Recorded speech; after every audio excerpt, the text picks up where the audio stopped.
Deus tem planos para cumprir em nossas vidas.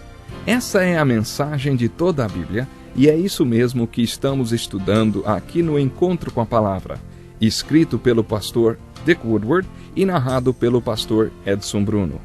Fique atento a mais um programa que o Ministério Cooperativo Internacional leva a você. Com você agora, pastor Edson Bruno.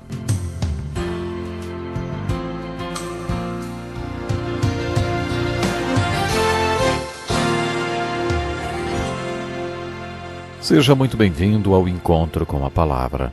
Esse é um programa de estudo que contempla todos os livros da Bíblia. Nosso curso já nos trouxe as cartas do apóstolo Paulo no Novo Testamento. No programa de hoje falaremos mais uma vez sobre 2 Coríntios. No último programa comentamos o capítulo 12 desta carta, em que Paulo fala sobre seu espinho na carne. Eu gostaria de mencionar a experiência do Dr. Dick Woodward, autor do programa Encontro com a Palavra, ouvido em várias partes do mundo, em várias línguas. O Dr. Woodward sofre de uma doença crônica, talvez semelhante à de Paulo. Os especialistas dizem que as pessoas respondem à morte, tragédias e doenças, passando por fases. A fase da negação, da raiva, da depressão, da barganha e, finalmente, a fase da aceitação. A paz vem da aceitação. Quando o pastor Dick Woodward estava na Clínica Mayo, um dos hospitais e centros de pesquisa de maior prestígio dos Estados Unidos, e soube que tinha esclerose múltipla, sua primeira reação foi a negação. Ele costumava correr de 8 a 13 quilômetros todos os dias e não conseguia aceitar o fato de que não poderia mais fazê-lo por causa de uma limitação física. Essa fase de negação foi muito difícil. Uma vez, numa viagem que fez sem a sua esposa, ele foi ao shopping procurar algo que queria comprar. Ele andou muito dentro do shopping e depois não conseguia mais chegar até o carro. Quando faltavam uns 40 metros para chegar ao carro, ele simplesmente desfaleceu e caiu no gramado. As pessoas pensaram que ele estivesse bêbado. Ele não conseguia mais levantar e teve que ficar lá, caído, descansando um pouco. Finalmente ele conseguiu voltar para o carro que lhe haviam emprestado, mas não conseguia dirigir. Suas pernas estavam fracas. Foi então que orou: Senhor, se eu conseguir dirigir esse carro de volta, prometo que nunca mais serei tão estúpido a ponto de repetir o que fiz hoje. Aquilo era a clássica negação. Ele estava se recusando a aceitar o fato de que tinha limitações físicas. Quando finalmente passou a fase da negação, veio a segunda fase. A fase da raiva. Durante uns 2 meses ele quis esmurrar a parede. Não dá nem para imaginar aquele pastor tão manso e calmo, querendo socar uma parede, mas era exatamente isso que Dick Woodward queria fazer. Depois da raiva, veio a depressão. Ministros de Deus também ficam deprimidos. Leia os Salmos. Na maior parte deles o salmista estava deprimido, mas ele mostrou o que fazer. Depois dessa fase veio a da barganha. E por último, a aceitação. Para ele, a aceitação veio de maneira muito semelhante à de Paulo. Ele sabia que havia coisas que o Senhor queria que ele fizesse. Entre elas, o Senhor queria que ele montasse esse curso, que durante 20 anos foi apenas um projeto. Só depois que o Senhor permitiu que ele ficasse fisicamente limitado, ele obedeceu ao Senhor. E o encontro com a palavra deixou de ser um projeto e passou a ser realidade. O Senhor tem uma maneira muito especial de olhar para as nossas vidas e dizer: existem certas coisas que eu gostaria que você fizesse, mas enquanto você for saudável, você não vai me obedecer. Por isso vou permitir que você fique fraco. Foi isso que o Senhor fez com Dick Woodward. E foi isso que o Senhor fez também com Paulo. Esta foi a aplicação do pastor Woodward. Tenho certeza que você pode aplicar esses princípios bíblicos na sua vida também.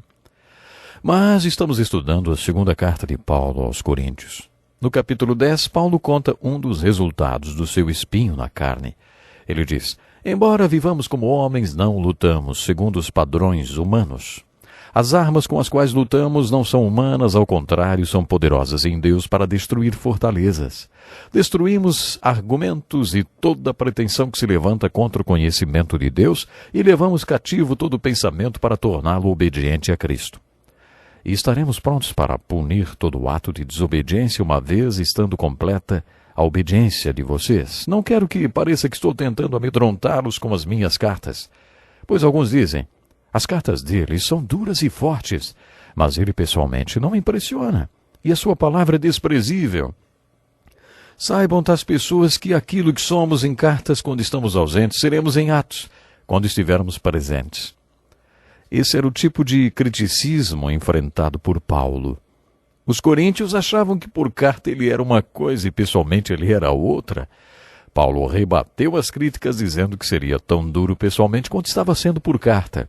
À medida que Paulo se defendeu do criticismo dos coríntios contra o seu apostolado, ele passou para eles e para nós alguns ensinamentos.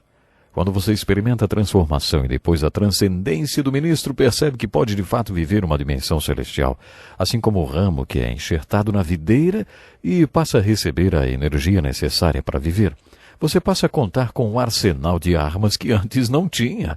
Paulo estava fisicamente fraco e sofria de alguma deficiência física, mas ele foi bem claro e direto com os coríntios, dizendo que usaria o seu arsenal de armas espirituais com eles. Você tem consciência de que tem um arsenal de armas espirituais à sua disposição? Você sabe que pode contar com o poder da oração e quando você exercita o poder da oração, usa as armas espirituais? Na carta aos Efésios, Paulo fala sobre as armas espirituais de que dispomos e da armadura com a qual podemos nos revestir. Tudo isso poderia receber o título de a transcendência do ministro. Paulo nos traz uma revelação muito importante referente ao ministério. Nessa combinação das pressões externas com os recursos espirituais de que dispomos, Paulo nos mostra não apenas as dificuldades do ministério, mas também os benefícios com os quais podemos contar. Sabe, existe um lado duro e difícil do ministério, mas existe também um lado sensível e Paulo fala sobre isso. Ele diz: meu coração está aberto para vocês, mas o de vocês está fechado para mim. É uma frase que mostra qual deve ser a disposição do coração de um ministro. Podemos trazer esta aplicação para a nossa casa e para o nosso casamento. Uma vez ouvi um conselheiro matrimonial dizer que temos janelas de comunicação em nossos corações. Talvez no início todas as janelas estejam abertas, mas com o passar do tempo acumulamos mágoas e as janelas vão se fechando, até que muitos casais acabam de costas um para o outro, com todas as janelas fechadas. Podemos ver a sensibilidade de Paulo como ministro pela maneira como ele derrama seu coração para a igreja de Corinto. Ele diz: pois eu lhes escrevi com grande aflição e angústia de coração e com muitas lágrimas, não para entristecê-los, mas para que soubessem como é profundo o meu amor por vocês.